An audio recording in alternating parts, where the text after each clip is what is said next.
Emmanuel had walked these Lagos streets countless times, but that evening the city felt different.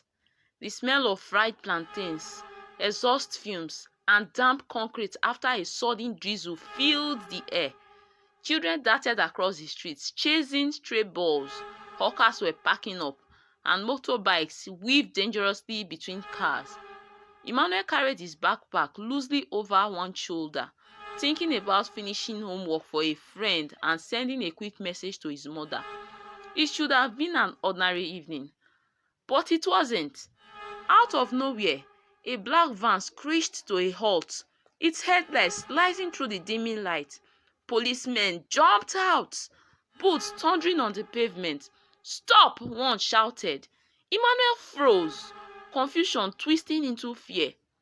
"I'm not a Yahoo boy. I don't know what you are talking about," he shouted, raising his hands. It didn't matter. Hands grabbed him violently, yanking him to the ground. Pain shot through his shoulder as he hit the pavement. Kicks followed, slamming into his ribs and back. Passers-by froze. Some ducked into alleys, others ran, terrified. Emmanuel screamed, but the sound was swallowed by the city's chaos. He was shoved into the van. The interior reeked of sweat and petrol. Officers slammed him onto the floor, shouting, "Confess! Admit it! You know what you did." Emmanuel shook his head violently. "I haven't done anything. I don't even know what this is about." Another strike to the side of his face made him grunt. The van twisted through back streets, turning familiar roads into alien terrain. The van stopped. He was dragged into a hidden compound surrounded by high walls. Guards watched every corner. The gate slammed behind him with a metallic clang. Inside, the air was thick with disinfectant, sweat, and damp concrete. Emmanuel was shoved into a small room with nothing but a thin mat on the floor and a flickering light above. Hunger gnawed at him, thirst burned his throat, and fear gripped him like iron. From the very first day, the beatings and interrogations began. Screenshots, fabricated messages, and fake confessions were thrust in his face. "Confess, your life belongs to us now," the officers demanded. Emmanuel refused. Each refusal brought another round of violence. Emmanuel quickly understood the rules: survive through observation, silence, and small acts of defiance. Days blurred into weeks, weeks into months. Emmanuel memorized patterns, guard rotations, meal times, patrol schedules. He whispered with other detainees when possible, exchanging survival tips, small gestures, and warnings. Over time, he learned subtle tricks to preserve his sanity and body. Each day was a careful balance between endurance and cautious defiance. Outside, his family refused to give up.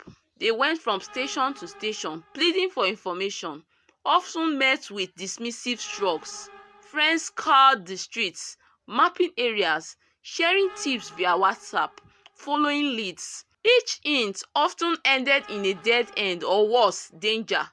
Yet Emmanuel remained invisible, swallowed by the city. Years passed. He was moved from one facility to another, abandoned warehouses, secret compounds, hidden behind official buildings. Each transfer brought new detainees, new guards, new horrors. Whispers of people disappearing without trace became terrifyingly real. Emmanuel's survival depended on observation, patience, and learning from every detail. He attempted escape once. Timing and observation led him to a weakly guarded door. He stepped carefully, almost free, but a patrol appeared. He froze, heart hammering, and was dragged back, beaten and warned that any attempt to flee would be fatal. That night, lying on the hard floor, Emmanuel understood. Patience was survival, but vigilance was life itself. Nearly a decade into captivity, A retired officer contacted Emmanuel's family, revealing hidden facilities, methods of coercion, and patterns of illegal detention.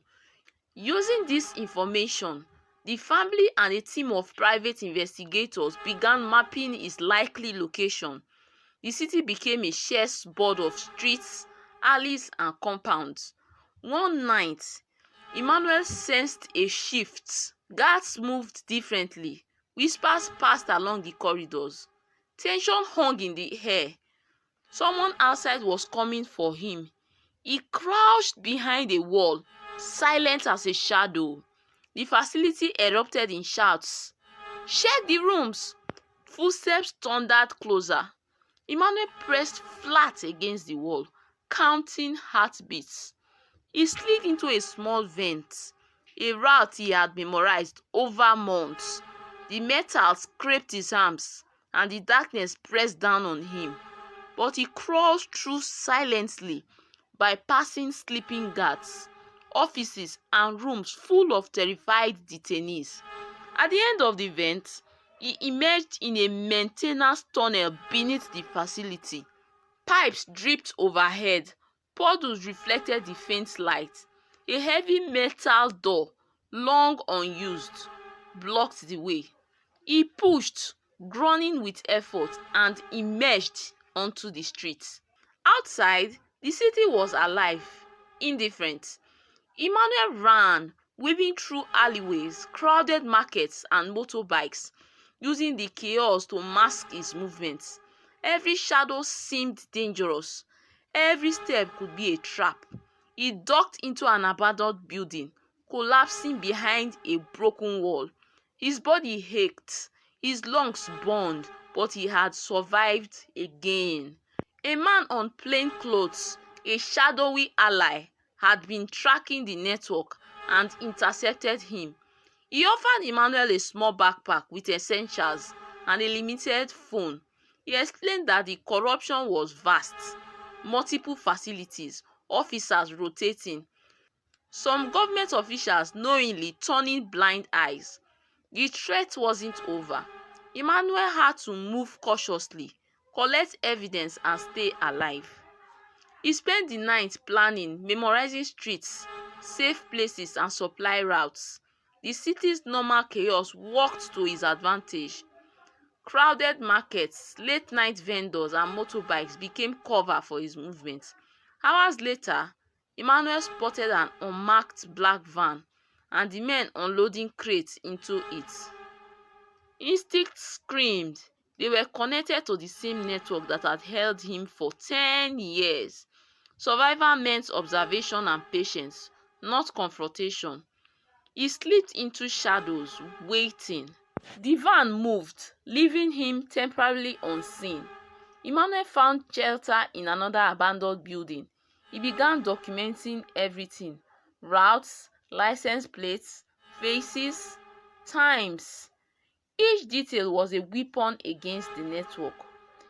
He knew survival required vigilance, knowledge, and cunning, more than speed or strength. Sunlight broke over Lagos. Emmanuel moved again, weaving through streets with precision, invisible among vendors and vehicles. Yet he knew the threat wasn't gone. Somewhere, the men who had kept him captive were still looking. The system was vast, organized, and relentless, and Emmanuel had survived. But survival was only the beginning. He had become the hunted and the hunter all at once. Knowledge, strategy, and courage were his tools. Each street was a chessboard, each shadow a potential threat. The network that had dominated his life for 10 years was still out there, waiting, and Emmanuel had only just begun to fight back. If you stay to the end of this video, please like, share, and share your thoughts in the comments below. Also subscribe to our channel and turn on the notification bell to get notified whenever we post a new video.